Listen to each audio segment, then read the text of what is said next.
Hello, hello, hello. It's a brand new week. It's Monday one more time, and this is your favorite daily podcast, More Than Just Task Management, specifically designed for business owners like you, where we help you build a thriving business. With me, Anna, business coach and consultant, and my fellow co-host, Jores Minnesfant, business consultant. Morning, Jores. Good morning, Anna. Great to be here. Happy Monday. What beautiful topic are we covering today? The topic for today is all about the systems that break first when your business starts growing fast. Oh boy. And this is, I know that this is a problem we all want to have. We all want to have a business that grows fast, on that upward trajectory. And being prepared for this kind of growth, exponential growth, uh, will really help you create a thriving business. So, first and foremost, I would actually start the conversation with what it means to growing fast. And there are actually, if you think about the flow of the business and how things work, like you have marketing, you need to attract people to you, people to come to you, and then whether it's online business, whether it's brick and mortar, whatever it is, like you need people to come to you. And then, of course, you need to turn these people into customers. Like they need to pay for your product, services, whatever you're offering. So I would say, like with this in mind, how it goes. And of course, after they pay, you deliver whatever it is, the product, the service, you deliver it. So with this kind of simple flow of the way things work, when you think about this, the first thing is that can actually break and breaks for some businesses who are not prepared is the sales itself, because they have so much demand that so many people come that their sales process breaks down. And now this can be something that happens again both in the physical world, like brick and mortar, and online also. Another thing that breaks can be like if you don't have capacity, like your website can crash if too many people try to purchase at the same time. So the first bottleneck that you want to look at, looking from this perspective of how things flow, of course, is your sales, like how you sell to people, like your website, can it handle the volume, if it's sales calls, whatever it is, like you want to make sure that sales process handles things well.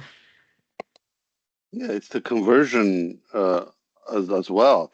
You're putting a lot of money into marketing. You market to all these people, but if your conversion sales part is not ready, you'll actually lose customers. You'll waste all that marketing money that you put in to attract so it's very important to make sure that your sales is aligned and you have all the tools like you mentioned, the people, the processes, and the technology, the website and CRM and everything to be able to convert those customers. And now that you have your sales in matching with your marketing where you can handle the increased volume, then it comes to your delivery. Now, how do you manage all of a sudden you go from 10 orders a day to 100 orders a day? Do you have the right shipping material? Do you have the right people? Do you have the right even suppliers to bring you the material if you're reselling stuff and packaging stuff?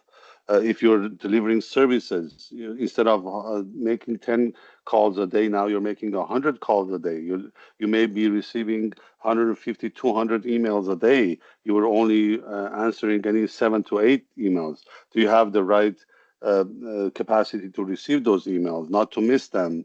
So it's also very important. I mean, if you look at the just the three parts: marketing, sales, and delivery.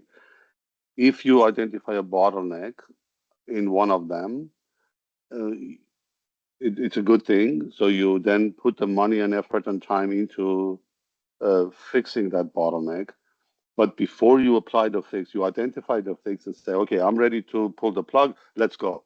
Before you do that, you look downstream and say, okay, now I'm going to increase my sales tenfold, 10x, from 10 to 100 orders a day. Do I have the warehouse? Do I have enough materials? Before you pull the plug. The reason is, if you, yes, you fixed your marketing, you fixed your sales. Now all of a sudden they're orders, but people are not receiving their orders. What that will do, it will be detrimental to your brand. What Once you start losing customers, once you start losing trust, you will never get them back, and there may be a time that it will be the end of your business. You need to be very, very careful. And then we'll talk about more what happens after the sales in a minute. But what are your thoughts on this, Anna? When it comes to the delivery, yes, you want to make sure, like you said, the materials. Like, do you have whatever is needed? And materials is also if you have a restaurant or a bakery or something like this, and suddenly you have a line of people who are waiting to buy your awesome sandwich for lunch or whatever it is, and suddenly in the middle of the rush hour, like lunch rush hour, you run out of ingredients, right? So you don't want to get into that kind of situation. That's why I love what you said, Jores, how, yes, as a business, in business, like we always look at, okay, where's the bottleneck? Like, what's the thing that we need to focus on so the business can grow? However, like, it's really important to look downstream, like to look like, okay, if the bottleneck is here and we fix it, then what happens after that? Run simulations and see, ooh, oopsie, if we get even, forget about 10xing, like even if we get 2 times more people than we are getting right now, we will end up not having enough resources. And of course, resources, although I don't like the word resources, but ultimately, within that category of resources, it's also people. Like, do you have the team that can handle this? Because in some situations, when your people are involved, when you have like services, for example, where like you need someone to deliver this, and you have a team of like 2 people who are already working at capacity or close to capacity, then what happens? And that's why we talked last week. We talked a little bit about this, where I mentioned that when it comes to hiring, uh, there is one rule of thumb that you want to hire. Ideally, you want to hire 6 months in advance, kind of like you want to hire based on where your business will be 6 months from now. So like people can get onboarded, get used to these things. So absolutely everything you said was spot on. And you did hint to the next part, which is in a way the tail end of the whole flow. So if we think about marketing, sales, and the delivery, it's not the system that breaks first, but it's the tail end that you still want to monitor and keep an eye on. So, and there are actually a couple that come to my mind right now as we're talking about this. Customer service is one, right?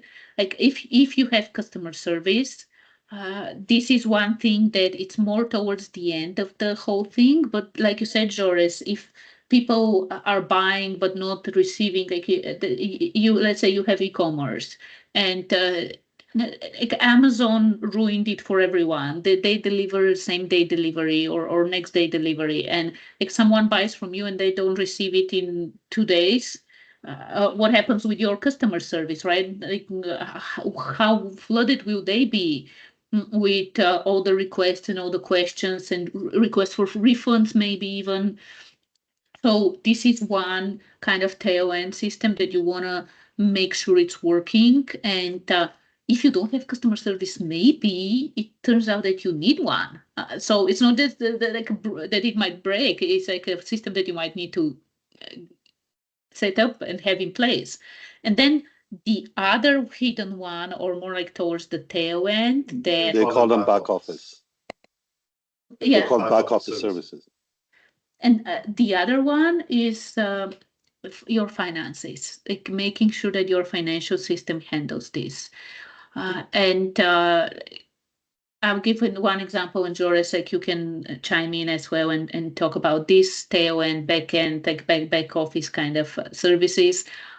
One example is taxes, because like okay, your business has been at a certain level. Now suddenly you 10x. If you keep your tax allocation at whatever you were having before that, you will be in trouble come spring. Big fat check. Come spring. Yep, you'll be writing a big fat check at the end of your fiscal year when your taxes come in, and I cannot. I would say when I think we talked about statistics a few weeks ago, where I think 65% of businesses they go away the first second year, and there's a reason for the second year. And I think a big chunk of that 65% is because of taxes, where people don't pay attention, because especially in Canada and Ontario, there's this misconception that you don't have to pay taxes for the first year of your business, which is it's a business killer, and it's the wrong impression. You don't have to pay tax installments for the first year because you don't have like you don't know a revenue after the first year. When you file your first year's taxes, then the government knows based on last year, your business is going to be this year. So they project, give you a program. Now you have to start paying installments. So a lot of people, oh, I don't have to pay taxes for the first year. They go and spend all the money. At the end of the year, tax year comes, and you just owe $55,000. Owing $55,000 to Revenue Canada, and I'm talking about Canada, at 17%, and I think it was 17, it's probably higher now, interest, it will take you probably 5 to 7 years to pay off if you're lucky. And having this, so you're right. Be careful. Look at the whole thing. Don't look at it at the individual component. Don't look at marketing and say, I have a marketing problem, I have to solve it. Yes, you do, but once you find the solution, then look at it in the entire system as a system, think in systems. I love what you keep saying this, Anna, and you sort of brought me into this as well. Like think I was doing it, but I wasn't doing it like consciously. But you need to do it in think about systems. And I brought up this example of this company that I worked with years ago. They had a problem with their website. The website was too slow. People wouldn't stay on. So we solved the problem, found the problem, solved the problem, and then I asked the owner, should we apply it? Yes, yes, yes, yeah, go for it. Let's go. So on a Saturday, we applied the solution. By the next Saturday, they were inundated with orders. They actually had to add an entire shift to their warehouse, and they were running out of materials. So they had to go back to their suppliers and tell their suppliers, "Oh, then we need to 10x the orders." So that keeps the supplier gives the supplier a surprise. Maybe the supplier is not ready to send you 10x. So it's just a ripple effect where, okay, you know this, now go and talk to your suppliers. I'm about to 10x my orders to you. Go to your warehouse operations manager and say, can you handle you're handling 5 to 10 orders a night. Can you handle 100? Can you handle 250? So look at it from a systems perspective, and make sure that you cover it end to end. And one of these back office, two of the most important, although they call it back office, but you shouldn't put it in the back burner, are accounts receivable and payable. If you don't pay attention to your accounts receivable, you leave money on the table. You don't charge you product, service, whatever it is, you don't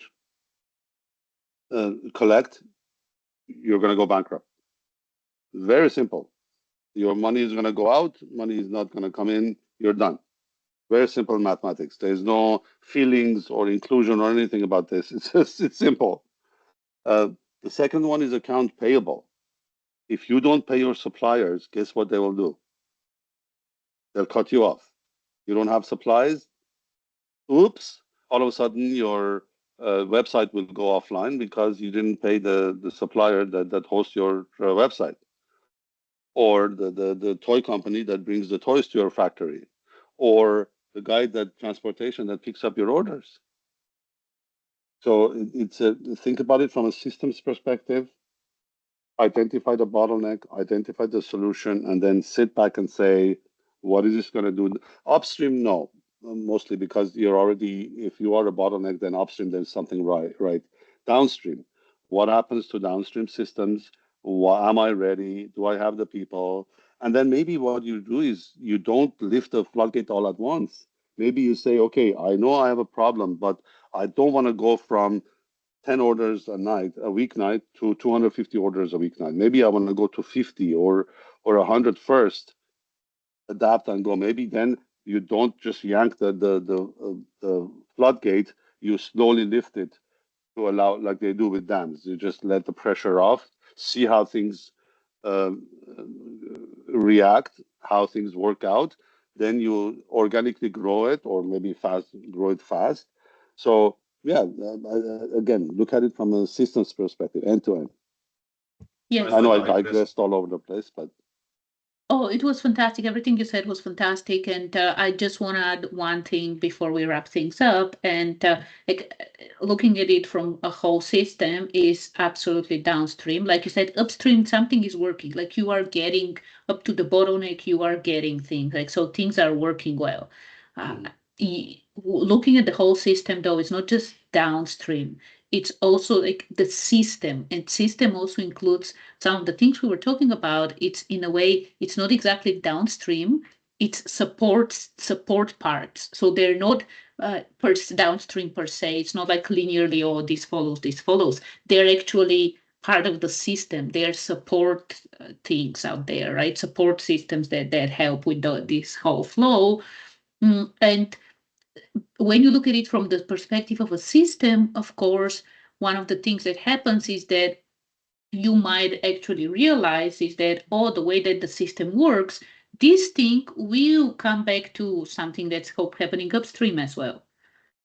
So, like it as you look at it from a system. So this is the only thing I just wanted to mention, that downstream and support. Like that's why we mentioned customer service. That's why we mentioned the financial system, and in general, people. Like in general, people. This is one of the biggest thing. Also, is like one of the things is that, especially when you are going to that leaps from like you're 10x in your business, you might have already read and heard of this idea in the book with that title, that what got you here will not get you there. This applies to your team as well. That the team that got you to being $1 million business might not, and most likely will not be the team that gets you to be a $10 million business. And then if you want to grow even further, again, this will not be the same team. So like really looking at it from a systems perspective, and this allows you also to think about knowing that, okay, these are the systems that will break first when we open the floodgate. Then it allows you to actually plan things. And just like you mentioned, if you want to, instead of opening the floodgates, like just a little bit slower, but also plan in terms of, let's focus on these things, and these are this is the in priority order. Let's put these things in place, and then the other ones, like the supporting ones, they're not with that priority, so we can monitor and do work a little bit later. Really allow you to mm, execute with intention and grow with intention. So yeah, this is it for today from my perspective. Anything else to add, Joris? Muted. I know we covered it. We covered everything. I think we're good. It's think before you act, basically common sense. And if you don't know how to act, call us. Oh we yeah, have experience. absolutely. The Thrive 360 is what we have, the service we provide for businesses, small, mid-sized businesses, to help with this, like really look at your business and tell you, this is the path, this is the roadmap. You want to 10x your business, this is the roadmap, this is how you do it without going crazy, without burning out, without overwhelming yourself and your team, and do it in a way that's sustainable, in a way that really allows you to build the business you want to have. So I'll add the link. Thanks for great reminder. Thanks for it. And I'll add the link to the Thrive 360. We do work with 2 to 4 clients at most, 4, usually a couple of clients a month, because like we really get into understanding your business, what's going on, and helping you, creating that roadmap for you, that path ahead for you. So we do limit, like we do what we talk about, like we don't open floodgates, like we limit it to 2 clients a month. Sometimes 4, it's really rare. If it's just small businesses, like really small solopreneurs, yes, we might work with up to 4 a month. Usually it's 2. So if you want to explore, I would highly recommend for you to submit your application so we can have a conversation as soon as possible and see when we can do this work for you if it's a fit. So great reminder. Thank you, Jores. Thank you. Bye bye. Bye. Bye.